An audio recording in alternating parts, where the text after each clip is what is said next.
Hello, welcome to Culture and Identity, the show that you love. My name is Jennifer Jopute, and I am delighted to be having with me today a responsible and amazing person from the Shilluk community. He's going to take us through Shilluk culture, their location, their food, and their traditional dance, and so many more questions. And I'm sure by the end of this show, you will have all your questions answered. Come along and let's have it done. Hello and welcome to Culture and Identity, where you find a blend of information and entertainment. And today we are very, very delightful to have with us the chief of the Shilluk community here in Greater Equatoria. And he's going to talk to us a lot about the Shilluk culture. Chief, you're most welcome. Marhaba. Thank you, Sister Jennifer. I am Adwokla Ajak, the Parman Chief Shulo community in Greater Equatoria. I'm very glad to meet you here today to explain about the culture of Shulo, so that people of South Sudan know about the variety of their culture. Thank you. Wow. We've already known he's a representative with the Shilluk here in the Greater Equatoria. Chief, can you take us through who are the Shilluk people, where are they located, and what language do they speak? Yeah, Shilluk are one branch of Luo communities in South Sudan. There are 7 of them. Shilluk is one of them. Shilluk is located within the area from Tonga up to Quake, facing Geger on the west. So Shilluk are located on both sides of the White Nile and on the Sobat, on both sides of Sobat also, up to the area of Nagdiar, where they border the Dinka Ngok of Padang. Yes.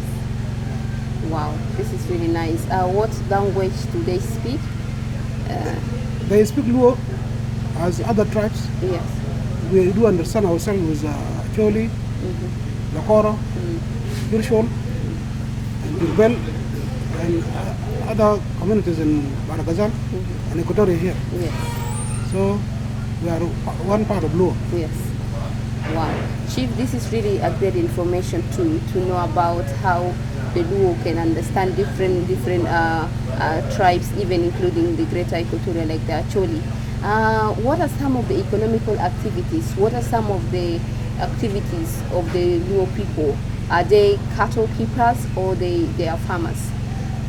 Well, Shilluk combined both they are pastoralists as well as cattle keepers. But relatively their cattle is not to that number of Dinka and Nuer. But you find every Shilluk has some cattle because of they use cattle for marriage.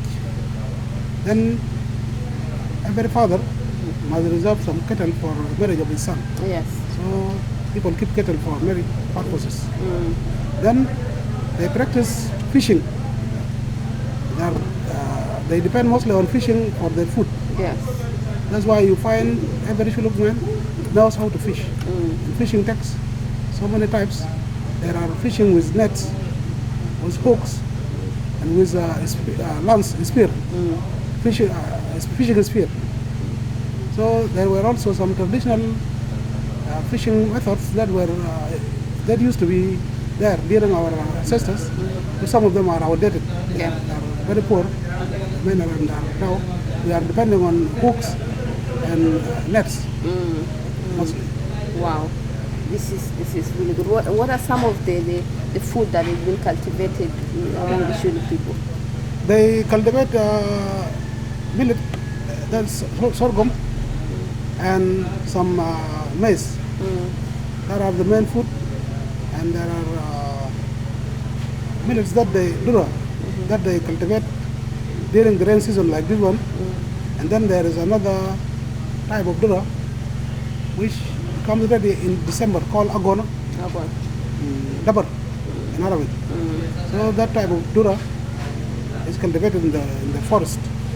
And this red dura is cultivated within the residential areas, plus the maize. Yeah. And they are used for food. It's very rare to find that people sell their products because people use their hands. No modern system of using mechanized system. So what they produce mostly is enough for their feeding. Yeah. So just to still ask you on food, what are the most eaten food in the Shilluk community? Like the favorite food, if there is a function or there is a big feast, what iris feet, it must be cooked. What is that food? Oh yes, believe it. Shilluk have mangakelo, which is common in Juba these days, Yes. and even in Khartoum.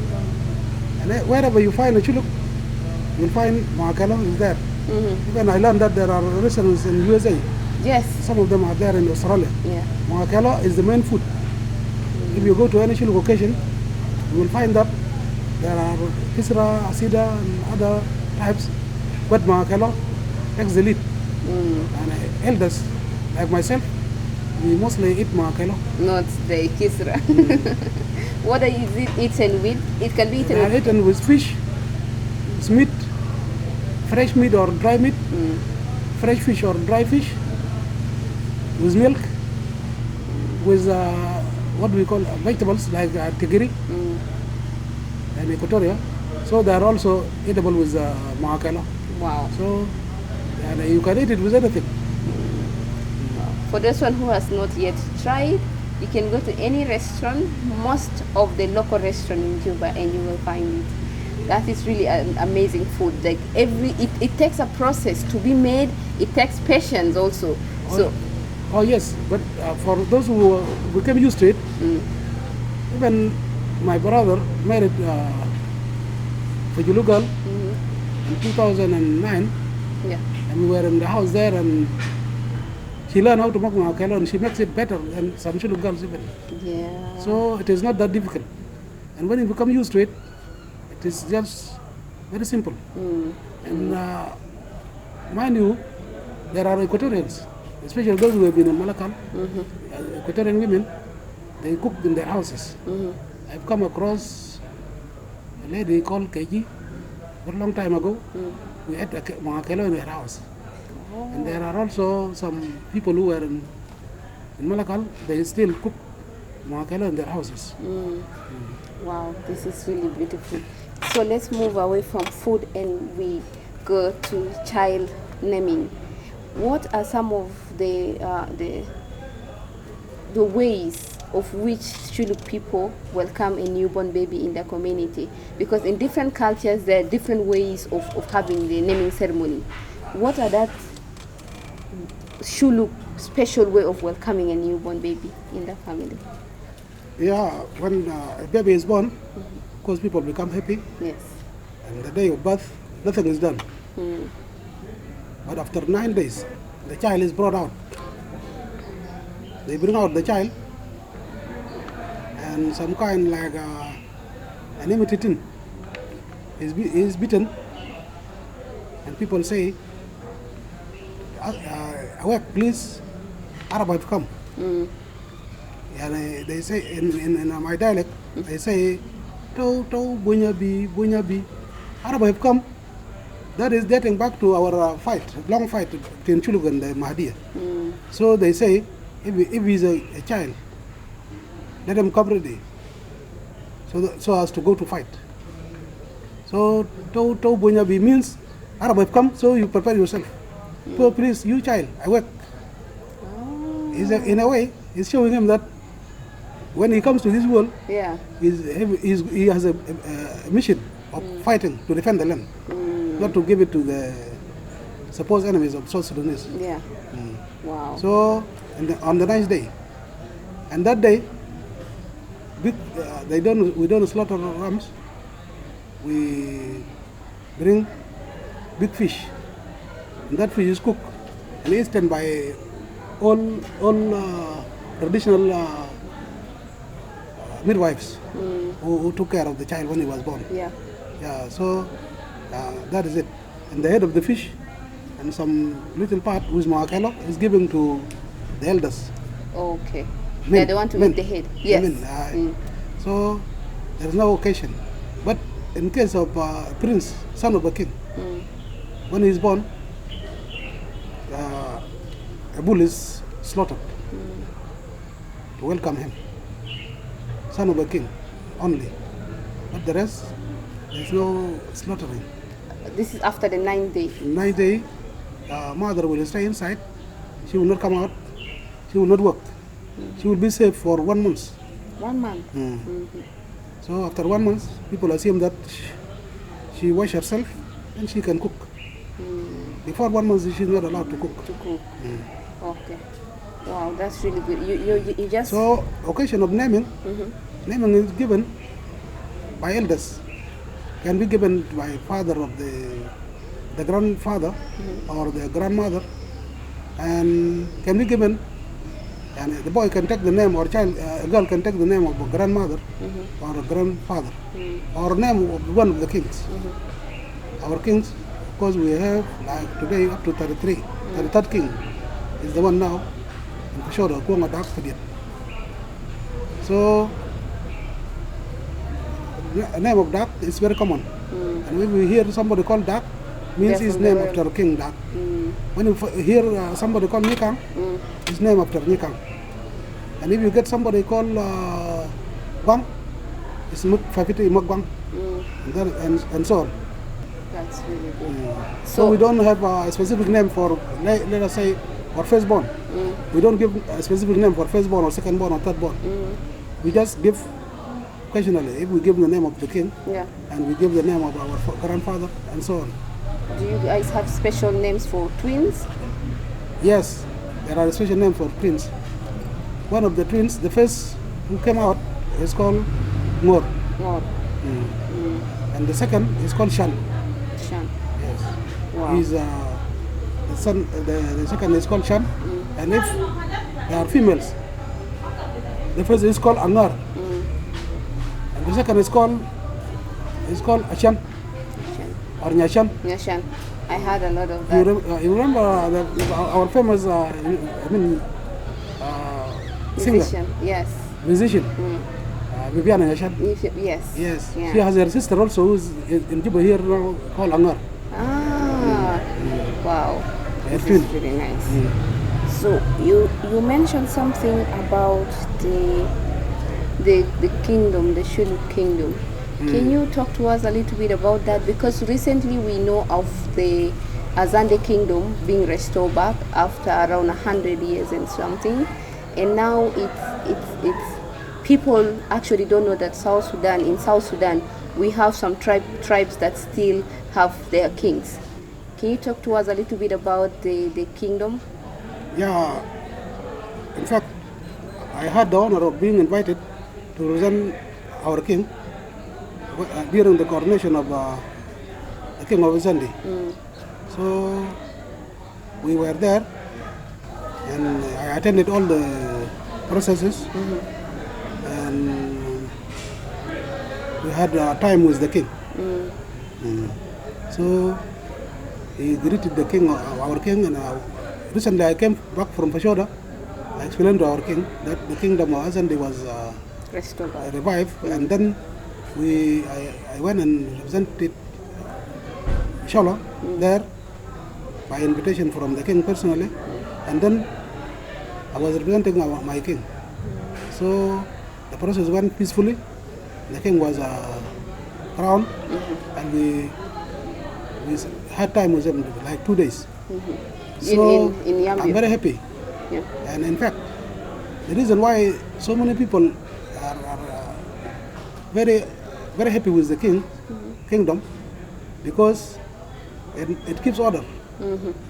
And when you go back to the history of human being on earth, or you go to Renaissance in Europe, it was through the king that the civilization came about.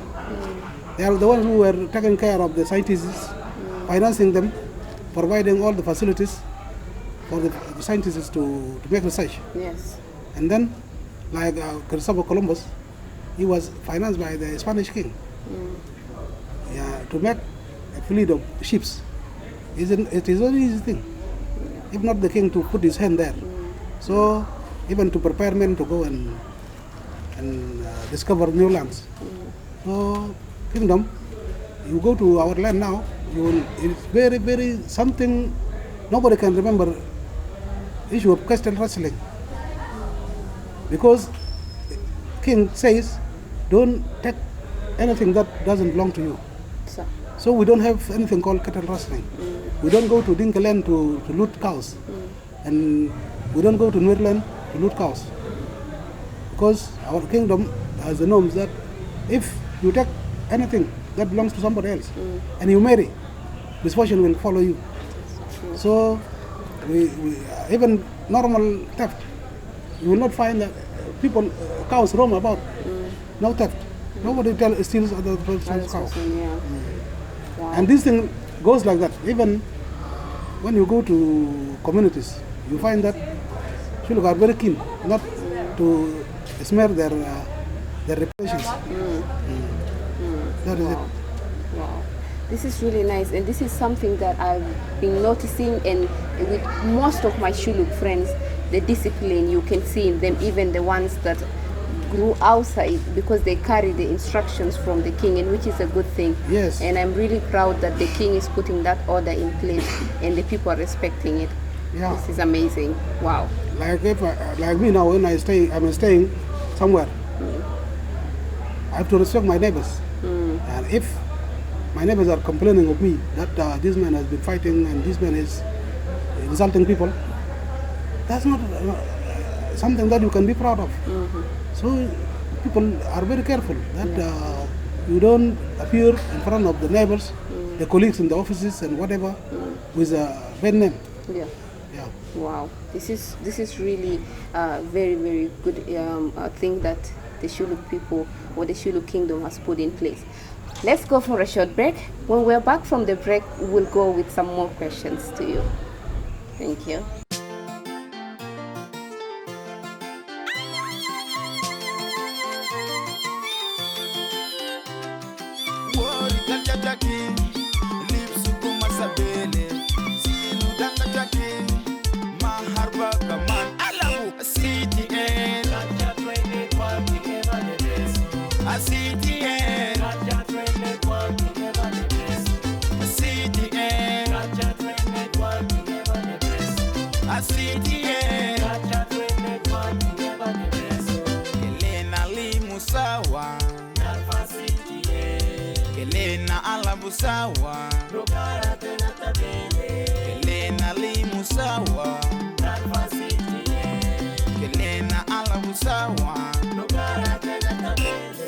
Hello, welcome back from that short break.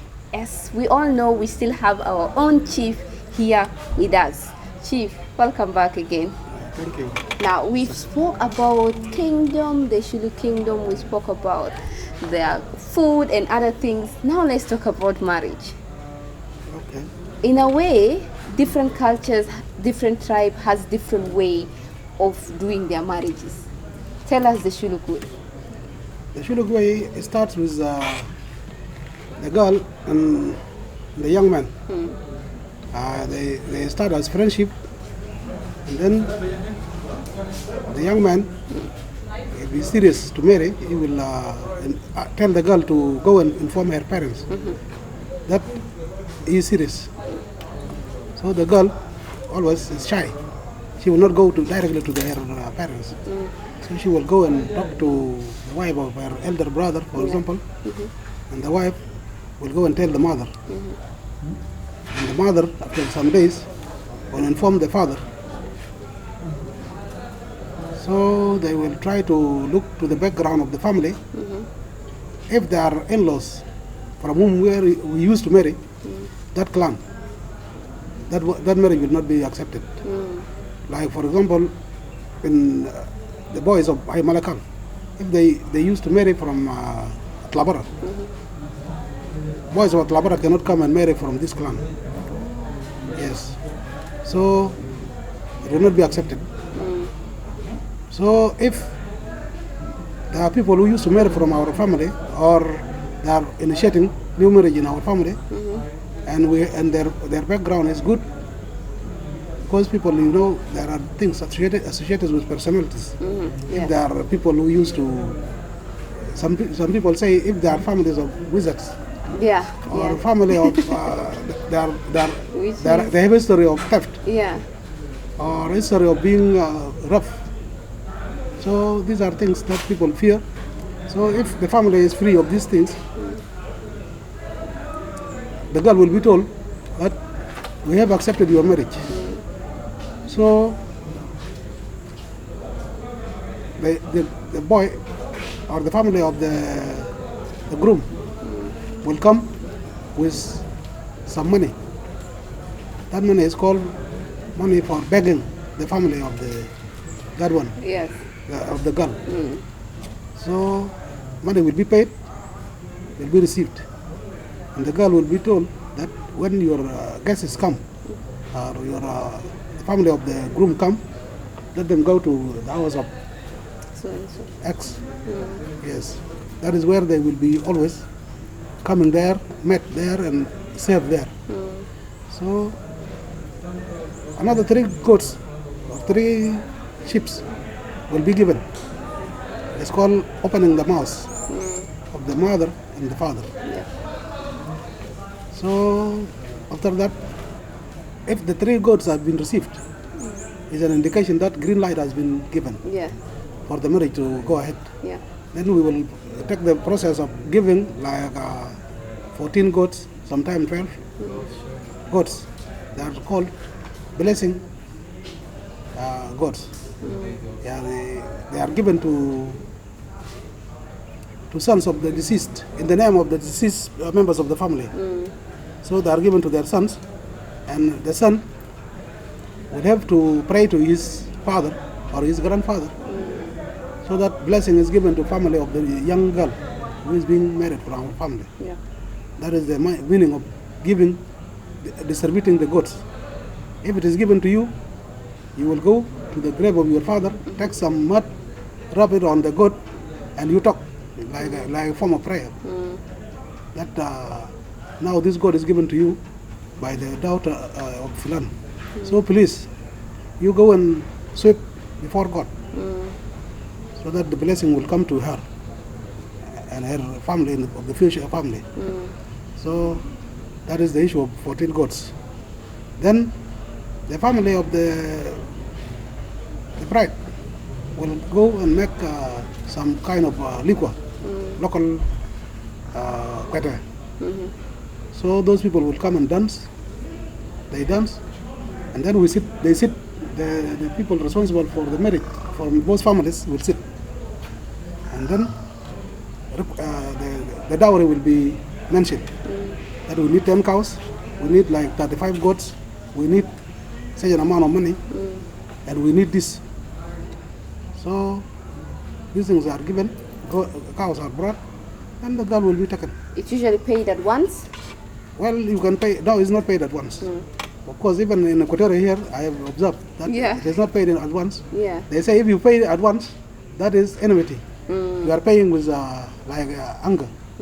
So you are not paid at once. Wow. You wait, and then you can pay 7, 8, then the rest will be paid later.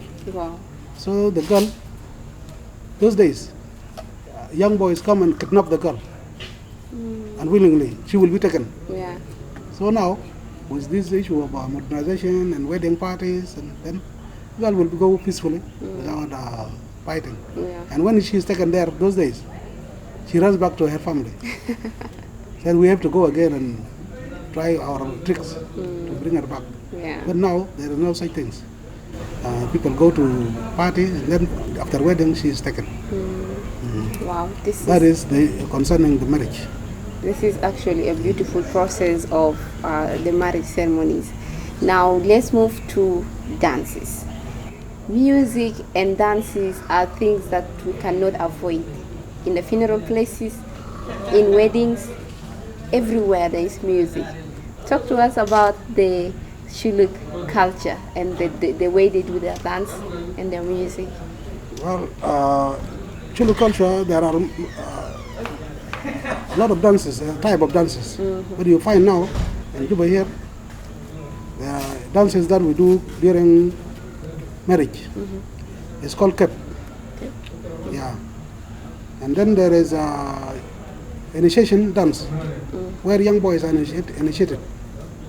Those who reach the age of 18 To adulthood. To adulthood, and when somebody is initiated, he is to pay taxes, poll tax, Taxes of like how? poll tax of those days. Oh. Every youth is to pay a tax those days. So he is to be, I mean, he is liable like anybody. When fighting comes, like people are fighting lion or wild animal, he is to run there. He cannot be hiding with women like before. Now he's exposed to that. Yes. So, of course, the youths are the fighting force. Yeah. So he's to be there when there is a cry for help or whatever. Yeah. So a young man is initiated through bull. I've initiated 93 young men in Juba here. Wow, even here. Wow. I've this initiated is them. great. Initiation is done by the young boy is made to wear skin of cheetah and some beads. Then he is also the people pray in a traditional way. Then he is initiated. He done with this cheetah skin, and he becomes a man. From that day, he will not eat with the young boys. He will eat with adults. Yeah. He will visit with adults. When people go for cultivation, mass cultivation, he should go with them. And he will be doing something that adults do. Yeah. Wow. Meanwhile preparing himself for marriage. Wow. So those are the dance that is being done There during is, the initiation. initiation. Yes. There is Tom. Like now, if King of Shilluk comes here now, Tom will be dance. There's dance at night until late hours. So that Tom is like most of the songs are praising the ancestors. It's like just like praying. Tom. That's what. Yeah, and when there is no rain, people go to beg the king for rain. Yeah. People dance Tom. And in most cases, those days, rain will come immediately. Wow. Wow. So Shilluk also there is rainmakers in the. There are no particular people as rainmakers, but we go, for example, we go to the shrine of the king of our land, and you find that king, like the king have their areas when he is in Juba. So we go to his shrine, we dance. That is what we do to beg for rain. So that is Tom. There is another one. That one is for war. It's called Tabul. Tabul is mostly we dance war songs. We dance war songs, and songs are directed against our enemies. Yes. So another one is called Awat. Awat also is for war. Yes. Another one is called Mud. Mud is for funeral. If somebody, a Shilluk man died, or an adult, even a maid, if she dies, there is a drum that will be beaten. That drum is like telling people that there is something bad, there is this. People will start questioning that who died? Why are we hearing this drum? Al Filan has passed away. Then people will come. Those who bury will start doing their work. Of course, there are specific people to bury. Not anybody just can go. Yeah. So when they are burying, after burial, we will put on our some people put on the leopard skin, cheetah skin, goat skin, like as if we are preparing for a war. Then people come and dance mud. Well, after that, there is like saluting the dead by people going around practicing some practices, and then people disperse. Wow. So, Honoring the the deceased. yes. Now, let's talk about dressing. What is the cultural way of dressing in Shilluk? Well, the main dress is lao, the one I'm putting on now. Lao, those days used to be from the skin of the cow. Yeah. There are people who are specialized in making it. It becomes soft, just like a cloth. They make it with oil, so it becomes soft. They remove the hair, so it is soft, used by men and women. So after when issue of clothes came, so it was changed to clothes to this one. Yeah. Men use it on their left side, women on their right side. Is there a specific meaning to that? Yes, there is specific meaning in the sense, if I come now, if two Shilluk meet on the road, you are supposed to lean to the right. You are not supposed to cross by the left. So when I meet a girl, I will not be seeing any part of her body because her lao is open on the other side. So I will just go this way. And it's a must. When you meet two Shilluk meet, you have to follow your right hand. You cannot go to the left hand. Wow. If you go to left hand, it means you are you are trying to do something bad to the girl. And if that girl calls anybody around, you will be fined. You will be made to pay a court. Father. That's only for the girls, but the men can cross anywhere? No. Girls cross on the right and men also cross On the right. following the right hand, yes. Okay. That is a must. Even anywhere you go, you will not find somebody leaving you on his right and then going like this. Yeah. No, it's not allowed. True. Wow. This is really something that we've all been waiting for, and we have learned so much from you. What is your last message? I know you spoke about music, and before we go to the end, he will sing for us just a little bit for us to test the amazing songs of the Shilluk. But for now, what is your message to the people watching you? Because now our culture, it's dying in some areas. Kids grow up in different countries and some kind of depart from the culture. What is your message? My message is that all parents of South Sudan, different of the 64 communities, should work to strengthen the culture, because culture is straightforward. And if we develop our culture, we will live together. Yeah.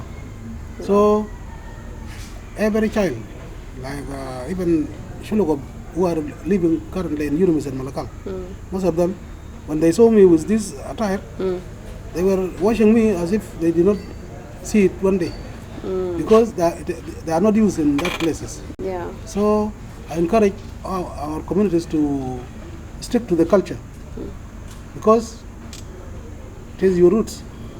Anybody without culture, you are just compared to nothing.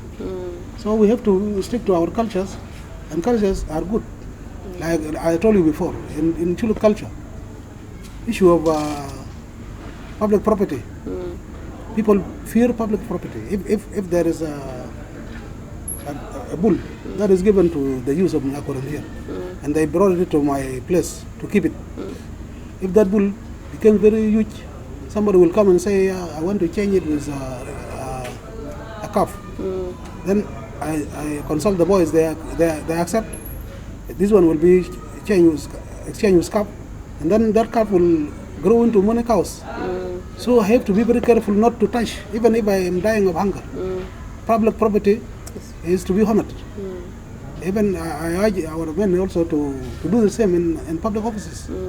People should not be misusing public properties. True.